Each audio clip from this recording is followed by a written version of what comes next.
Hello, everyone, and welcome back to the podcast. Whether you are a freelancer looking to get hired or a business owner looking to outsource your work and find the right people to hire, you will not want to miss today's episode. I'm here with Angie Moore, founder of 6 Digital Media, a marketing agency helping business owners build a powerful online presence and grow their brand with digital marketing. When Angie first started her business, she was working a grueling 80 plus hours a week, but has since reduced her workload to less than 35 hours a week by mastering the art of outsourcing. Known as a power buyer, Angie has bought over 1,000 gigs on freelancing platforms like Fiverr and Upwork. And over the years, she's nailed down a method for finding the right freelancers to get the job done so you can take your freedom back. And today, she's here to share her proven process with you. I'm so excited to dive into this topic. So, Angie, welcome to the podcast. Thanks, Lindsay. It's exciting to be here. Which, funny story for everyone listening, we actually met on Fiverr because Angie hired me to help update her LinkedIn profile. So that is actually how we met. This is true. Yeah. I use the same process I did looking for everybody else, and Lindsay rose to the top. I was like, yep. So she's seen the process firsthand from the freelancer Yep. side. Yeah. Okay. So to start, why don't you quickly just tell us a little bit more about who you are and what it is that you do? So as you said, I've been involved in sales and marketing. I always like to say since the turn of the century because that sounds like such a really, really long time. But so, like in the year 2000, I started working online for other companies, sales and marketing. And then in 2009, I got that awful call that said I was being laid off. Hmm. And as a single mom with 2 kids, I was like, you know what? I can't, I hate risking our livelihood because I have a very small family. It was just me and my 2 kids, no other support. And I said, I think I want to start my own company. I'd always been like an entrepreneur at heart. Hmm. And I thought, you know what? Got a marketing degree, been helping everybody else generate millions of dollars, start my own marketing company. And it took me like 6 months to come to that realization. But at that point, then 6 Degrees was born. So that's kind of how that started. And we opened our virtual doors back in like the very end of April, beginning of May in 2010. So we've been at this now for 12 years, helping, tons of people. And whether it's done for you services or programs or consulting, I think we cover kind of all the basis for what business owners need. Yeah, so it sounds like you kind of got into the online business space relatively early. Yeah. So, how did you then go about growing your business to where it is now? And like I mentioned in the intro, no longer having to work 80 plus hours a week. Yeah. Cause that's what happens, right? We end up in Mhm. this grind. And you don't realize when you start a business, even though I have a marketing degree, you don't realize just how much is involved. It's like, oh, this is Yeah. even more accounting than just handling my own checking account, and Mhm. there's all this other stuff, and there's just so much minutia. It's like you're going after getting clients, then you have to service those clients, but you still have to get more clients, and you have to take care of all your admin stuff. So like the first after I got my first 3 clients, I was like, okay, I need help. Like this Yeah. is I could already see what was happening. And so I asked my daughter to come work with me. I'm like, quit your job, come work with me, and I'll make you a partner in my company. That was like nothing at the time. But she did. And that took some work off my plate, right? And then we grew and we grew. And I was in the same boat, right? It's like, okay, Mhm. now what do I do? So I had heard someone talk about one particular freelancing site, and it might have been Fiverr at that time. I ended up trying back way back then. There was Elance and Odesk and Textbroker and Writer Access and Fiverr, and I had started trying some of these other sites, but I didn't have success with them. So I tried hiring employees. Mhm. That was expensive, and there's taxes, and when they Yep. don't work out, it's like, okay, now what? Tried contractors, tried hiring other vendors. I wasn't finding a really good fit for me where people could really do the work. And I'm like, so I just kept doing it all on my own again. And I Mhm. keep going back to that. And I thought, okay, there still has to be a better way. I know one of these things will work. Yeah. So I kept testing. The one that I had had a modicum of success with were freelancers. So it was hit and miss, but at least it wasn't miss all the time. So I went Mhm. back again and I tried again and I tried again and I tried again. And every time that I had a success or a successful, project or gig, whatever it was, I'm like, what did I do that was different? And I kind of made mental notes of that. And then it finally became a process for me that it's like, okay, this is what I have to do. I have to nail each of these pieces down and then follow this system. And once I got that in place, things just started working out. I won't say that it works 100% of the time. It's hard to have absolutes, Yeah. but it's very rare that I have problems now. Like in my history of Fiverr alone, at this point I've ordered, I know, over 930 gigs, and I know 66 or 67 have been canceled. And I know a lot of that was from the beginning. So I Mhm. like to say, okay, my cancellation, I don't know if that's an average like there's no way to tell. Yeah.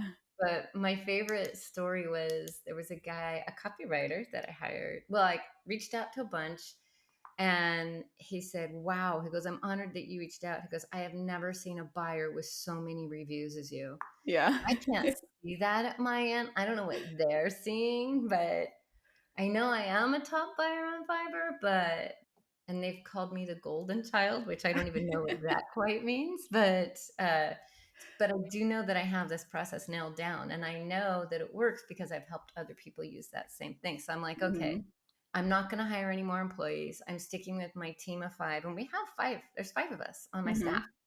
But that still doesn't mean that there's not room for outsourcing. If it's stuff Yeah. that my team shouldn't be doing, projects that we don't want to, whatever that is, then now I've got a pretty good list of people that I use regularly. And if it's a one off thing, like when I needed to rewrite Mhm. my LinkedIn profile, use that same process and look how beautifully that worked out. So, Yeah. So what are some of the main things that you have outsourced to freelancers over the years? oh my gosh, I've outsourced all kinds of things. The one that we probably outsource the most at this point is writing. Mhm. So, blog writing, copywriting. And then also, I have people that I do things for regularly that like promote videos or like just like little things like that. Like there's Mhm. people that have bigger audiences. And I'm like, okay, I know. And I've tried a bunch. So there's this one guy that I have that's my favorite for that. There's a guy that I have that's my favorite for creating topics for blog posts or Mm. videos. Like he's my go-to guy for that. For SEO, for research, I have a guy. It's like I'm not going to go spend money on expensive tools anymore, which is another thing that I did, but I didn't Yeah. use them often enough that I was getting ROI out of that. So I found another guy. He uses. I'm like, okay, here, this is what I need. I need information run for this client and these competitors and these keywords. And I mean, and I get it in a day. Mhm. Why should I spend 99 months when this guy's going to do it for me for $10 and add on 20 bucks, 25? Yeah, let's do that. Yeah. So, or data mining, like if I need lists run, like I'm not going to spend hours doing that. My Mhm. recent favorite story was I had converted a document from a PDF to Word and it jumbled. Like it didn't convert Yeah. right, even though I have the tool to do that. I'm like, okay, this was clearly, maybe it was made on a Mac and I'm a PC. So I went back to my BFF Fiverr and I said, okay, I know people do that. Reached out to a few people. This one guy wrote me back immediately. He goes, yeah, let me see the document. I'm like, here you go. He goes, yeah, I can do that for you. I'll have it for you in 24 hours. I'm like, great. And he had it done in less than 12 hours. That would have Yeah. taken me probably 15 hours to do, like, because it was a 9-page and it had all boxes and everything. I'm like, no, that's not my area of expertise for formatting a document. So, no. Right. So Yeah, yeah, and there's just a myriad of things that we've had people help us with. So social media content, and then it depends on if it's something for me or something for a client. But I am kind of an anomaly in that sometimes I just like to go see what's out there Mm-hmm. and test people, even if it's a service that I don't need, just so I have something so that I can refer somebody else to that person if they need that particular service. Mm, yeah. So, what are some of the main challenges that you've seen, either experience firsthand or with some of your clients who, when business owners are looking to outsource, what are some of those main challenges that tend to come up? So, one of the first things is that any of us who are buying anything need to understand what a scope of work is. Some people have never even heard of that term. Mm-hmm. And I've had this happen firsthand with clients that have hired me. And that's why I document this is what you get for this price. And Fiverr gigs are the same way. It's very clear. But some things some people might think are subjective, or they Mm-hmm. might not even know that they needed to ask for that thing because they just think, oh, this is part of it and it's got to be included until you get the delivery, right? And then they Yeah. go, oh, this wasn't included? Well, you didn't say you needed that. It's like, well, I just assumed. I'm like, well, that is a mistake. Mm-hmm. You can't just assume. Or people that don't clearly, like, that's the thing, is you just really have to understand that, have that nailed down. And also, like, even with revisions, like, I always tell people how many revisions they get, Yeah. right? And then that's all, so I'll see some gigs that don't mention revisions at all, which is interesting because you could either say 0 or 1 or whatever, or somewhere else.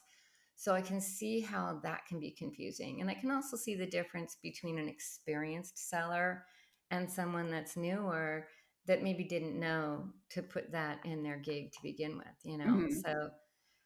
So that's where it starts off, is not having a clearly defined scope of work.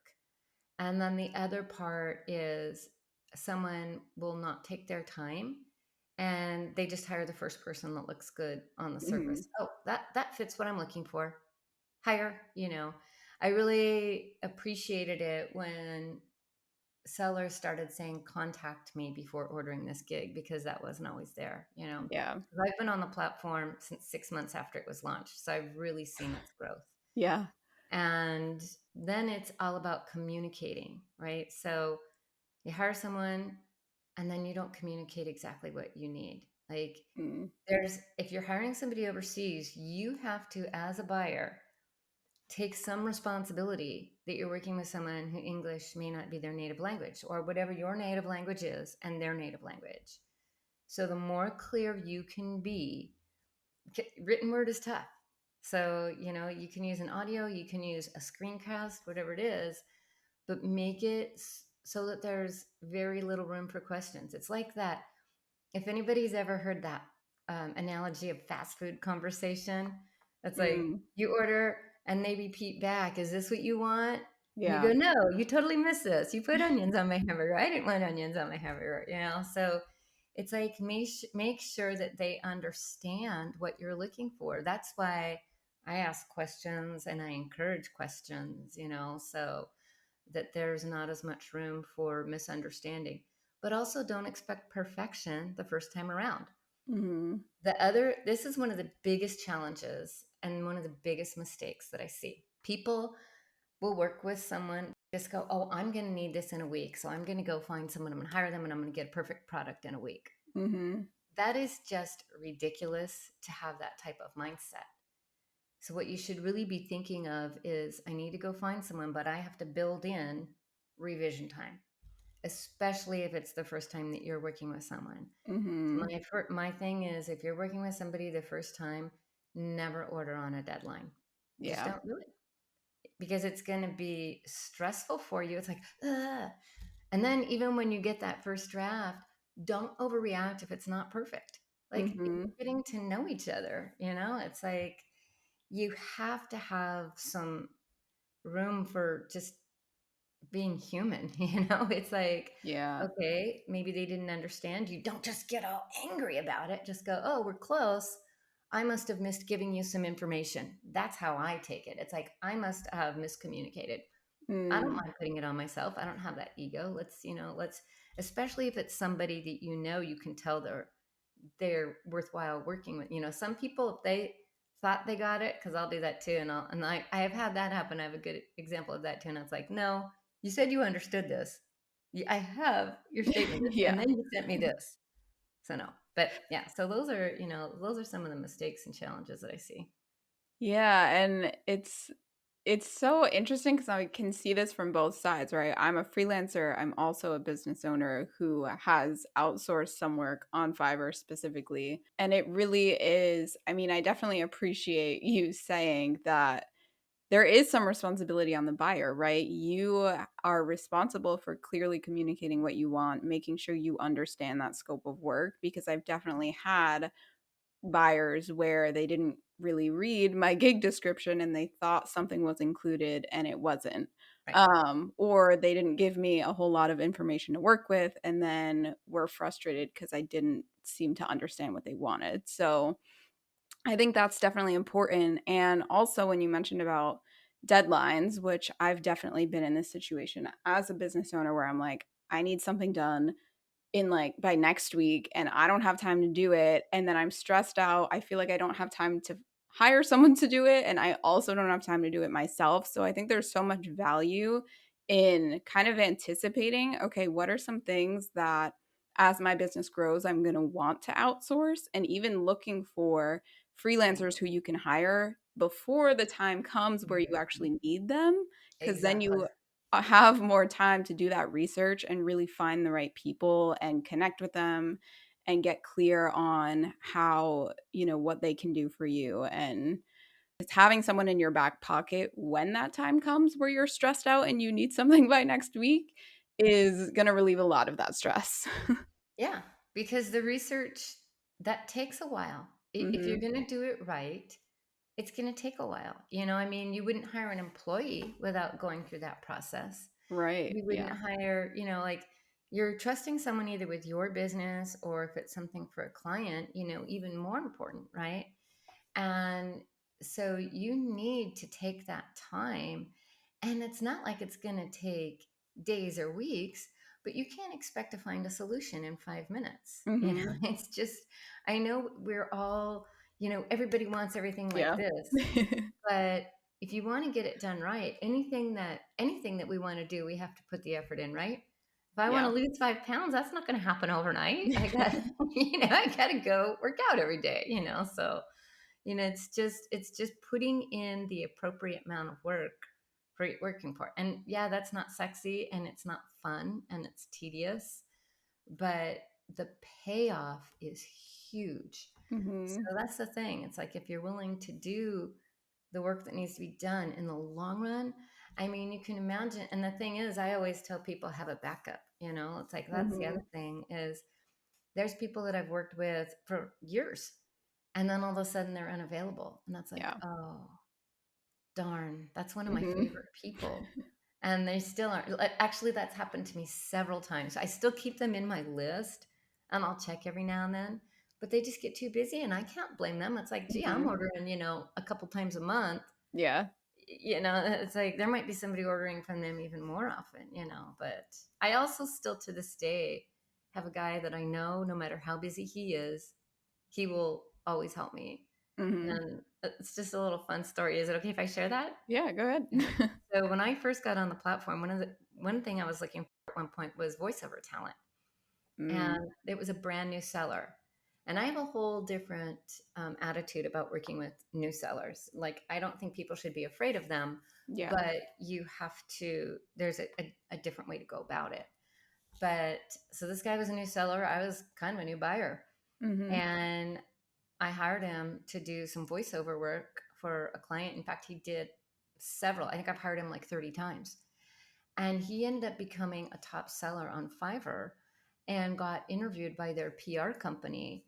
And I was so humbled because he attributed me as to part of his success, which just Yeah. made me feel so good because I gave him his first shot and I hired him so many times and he was able Yeah. to build up his reviews. So the PR company actually called me and interviewed me too about, why I Mm. hired him and this and that. So it was just like kind of my favorite feel good story, just I was like, and to this day, whenever I need him, even though I've hired other voiceover talent too, I'm like, oh, Andy, I want to use you in part of my course because I wanted to show Mm-hmm. people how to hire a custom offer and I wanted to feature him. So I said, let's do this and you can do the narration for this video that I'm ordering, which I only did because of my program. I had him do that there's certain people that I kind of wanted to showcase and he was one.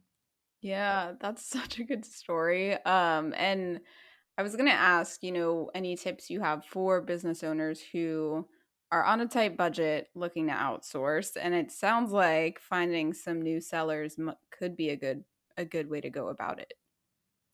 Yeah. So, one of the things that you have to identify is what you need to outsource first. Mm, So, before people even say when they're on a budget, like they might think, I'm going to go back to a quick mistake that I see is that people will like the example I like to use is people hiring someone to do their social media, but their website is messed up.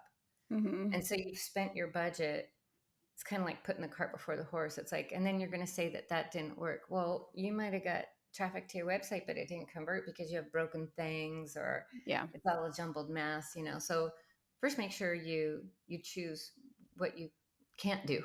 you Mm-hmm. know, not what you just don't like to do. Even if you're not good at it, you might be able to fumble through it until get the right foundation set. But if you're looking on a budget, you have to decide, and this is super important, you're going to have to put more time in than paying someone at an expert level.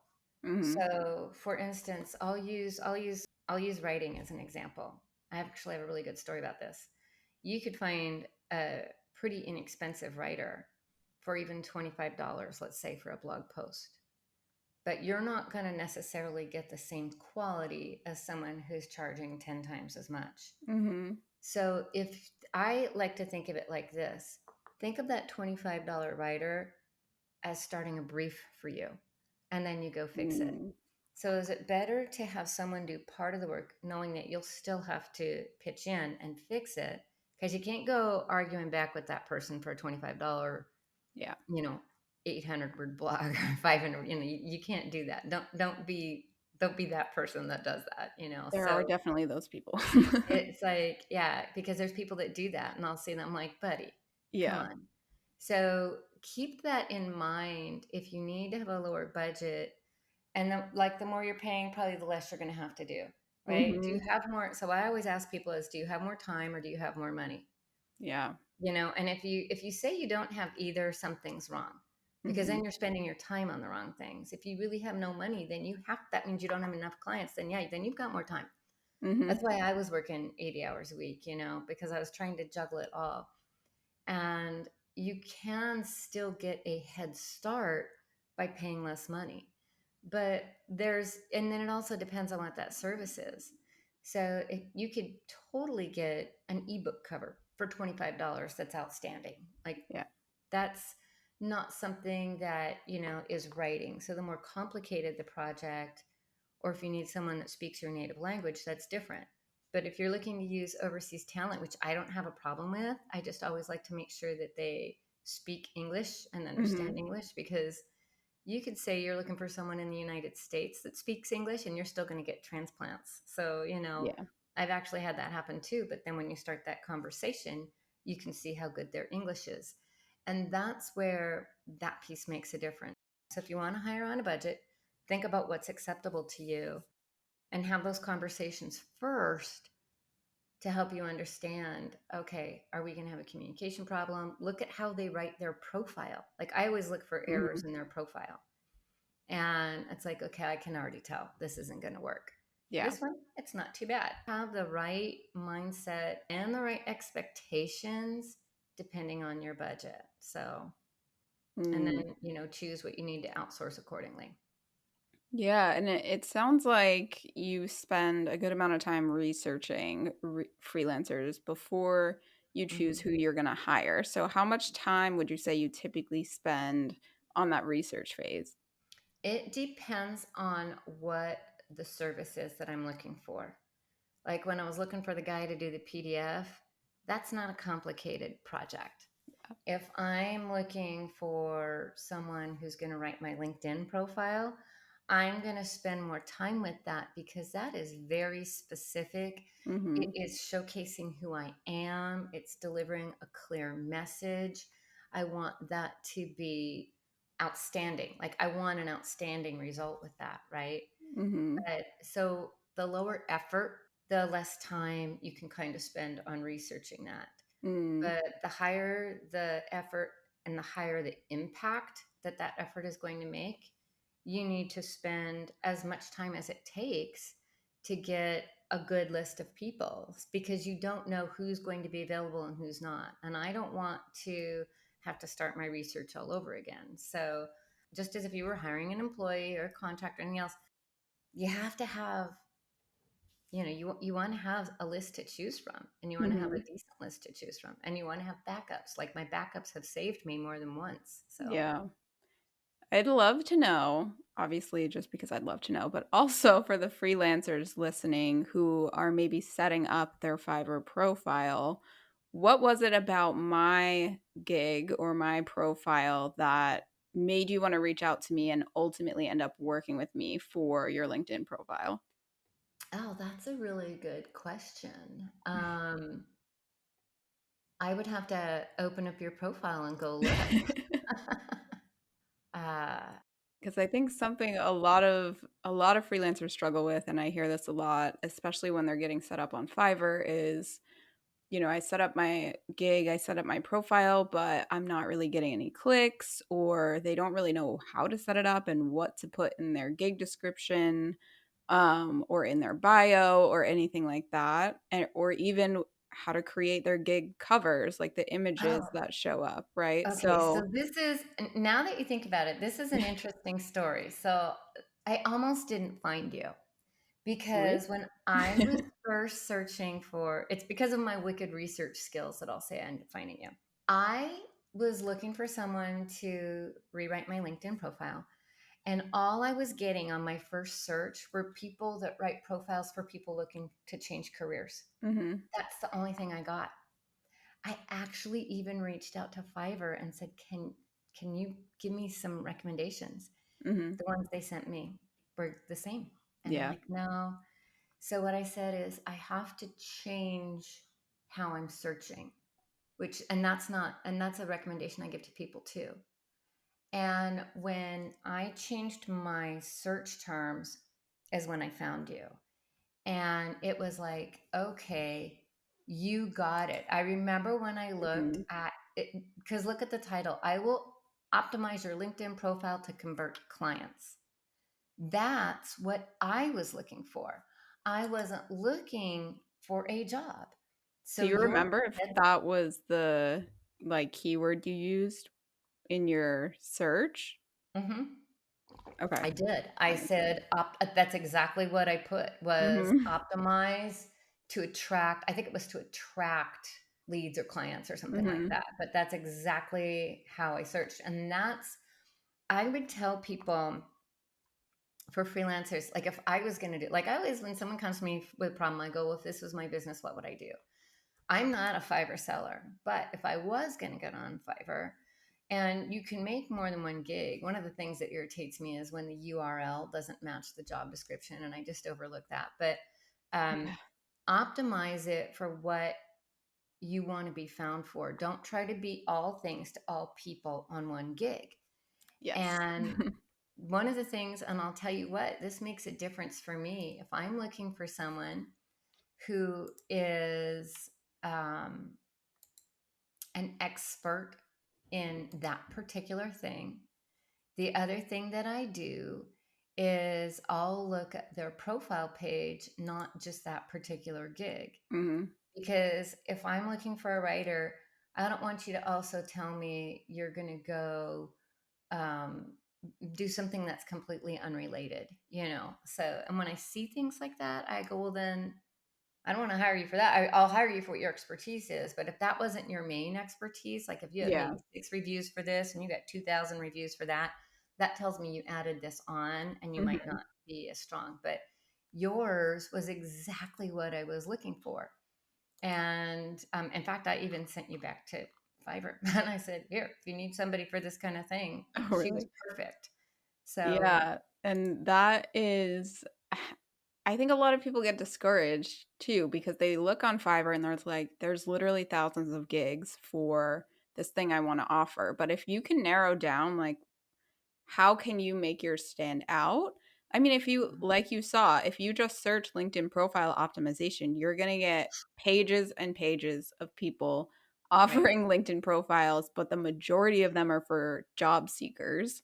And I right, was like, well, I don't want to work with job seekers. I want to work with business owners. right, And so I narrowed in on that niche, and that's why my profile is, the first one you see if you are right. searching specifically for LinkedIn profile optimization to attract clients or to convert Exactly. leads, right?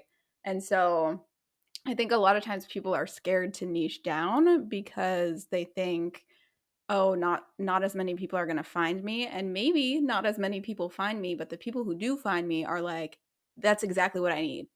Right. So here's what they need to think about. And everybody is, everybody's heard the phrase the riches are in the niches, right? Yeah. So think about it like this. If you're casting your net so wide, you're not just getting your whales, you're getting all the minnows too. And it's Mhm. like some people are tempted to do that because they just need to make money. They just need to make money. The one challenge with that is then your reviews aren't going to be attracting the people that you wanted to attract, right? Yeah.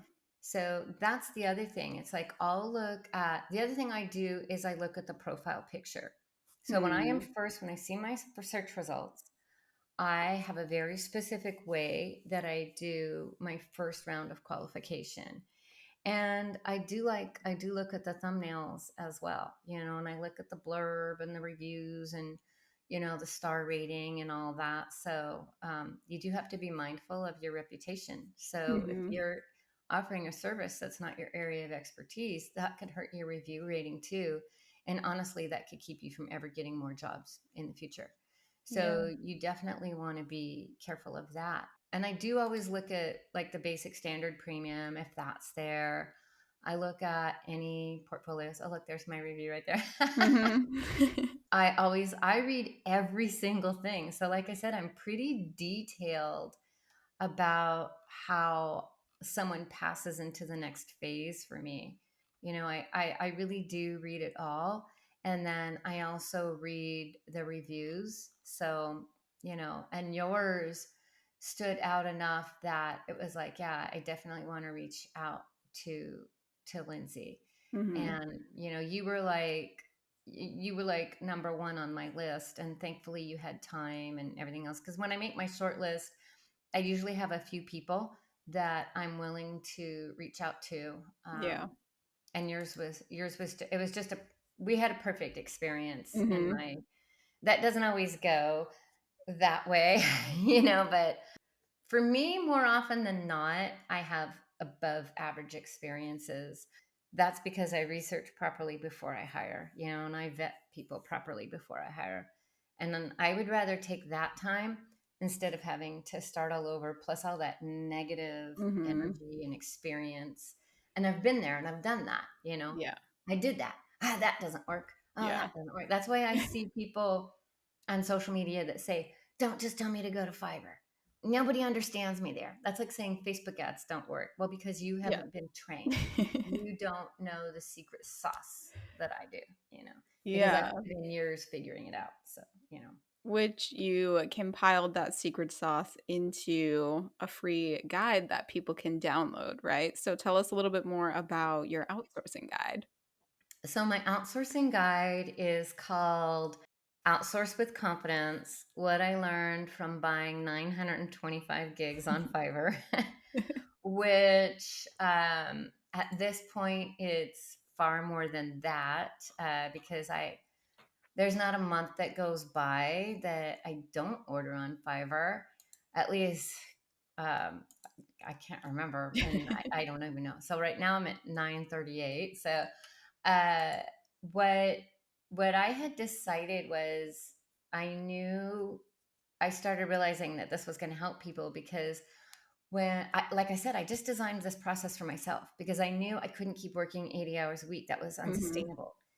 and I had to figure out a solution. So I kept retooling my own little process until it started working. And I'm like, okay, so this is what I do.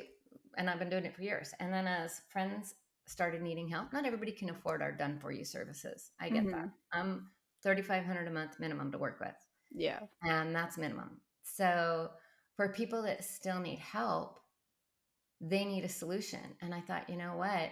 When friends would come to me and stuff, I'd go, look, you got $100 here. Let me show you that. And I started realizing that I was sharing my process with people, and I thought, oh, I Yeah. have to monetize this. So we built the Outsource playbook. That's the companion program. But and then to, market that, we put together this guide that shows kind of this 3-step process that I use. And obviously, if I've ordered on there that many times over a dozen years, it's because I've got it to work for me. No one's going to Hmm. keep doing the same thing over and over. If it doesn't work, you're going to give up. And I Yeah. did do that in the beginning. But I've spent all that time now figuring out how to make this work for me. So, that's what we put into this guide so that other people could get, at least a bird's eye overview of how to make the outsourcing process work better for them. So where can the listeners download that guide if they wanted to download it? So, well, they can actually get it from my website. I don't know if there's a way to put a link here, but it's Yeah. outsourceguide.6degreesdigitalmedia.net. But I'll put it in the show notes so you guys can just click on it there. okay. Yeah. And then so they can get that there. I believe, if I'm not mistaken, it's also on my LinkedIn profile because I had Ooh. a rock star LinkedIn writer make it available there. And then it's available on our website is 6degreesdigitalmedia.com. And we have a ton of free resources there. And the outsource guide is at the very top there as well. Or they can just hit me up on a DM on, Facebook, LinkedIn, Instagram, and we can send it there as well. Okay, awesome. I'll have all those links in the show notes for you guys. And before we wrap up, Angie, I'd love to ask, what is the biggest piece of advice that you have for the new or aspiring entrepreneurs and freelancers who are listening? Well, the biggest thing is that, like, if you're starting your own business, if you're also being a jack or Jill of all trades and a master of none, you're just going to burn out because you're not going to have the business. We all have these dreams. Oh, I want to own my own business. And then we get in it and it's like, this is not what I thought it was going to Yeah. be. I should just go back and get a job. I'm missing out on everything. So decide what it is, and you are going to have a budget. It's not free to operate a business. That's just not doable. Otherwise, you have a hobby that you're going to make some side money on, and that's fine. But pick something that is very doable that's not going to take you so many hours. So if you really want to have a business, figure out what your strengths and weaknesses are so that you know right off the bat, I'm always going to handle this part. This is me. This is my thing. This is my area of expertise. If it's something else that is not your area of expertise or you can't do, if you cannot build your website, you have to budget for that. Hmm. If you can't write worth a darn, you have to budget for that. Yeah. So but do it in chunks. Don't get yourself overwhelmed thinking that everything has to be done all at once. Mm, It's like, what is the minimum viable part of your business that has to be done for you to be making money? And yeah. focus on that, and then just take steps to scale. So it's like, I see so many people try to spread themselves too thin where, oh, I should be doing video, I should be doing email marketing, I need to do social media, I need to do my blog, I need to do this, and that will just kill you. Focus on one, and if it's not bringing results, then yeah, by all means, step into another one. But first, make sure that you're really doing as much as you can with that one piece, or get some consulting first. And like when people come to me, I always say, if this is my business, what would I do? How would I market it? And I've Yeah. been doing this for 20 years, so it kind of comes to me like this, no matter what that business is. But I have that experience. Mhm. The other thing is go look at what other people in your space are doing as well. You know, Mm.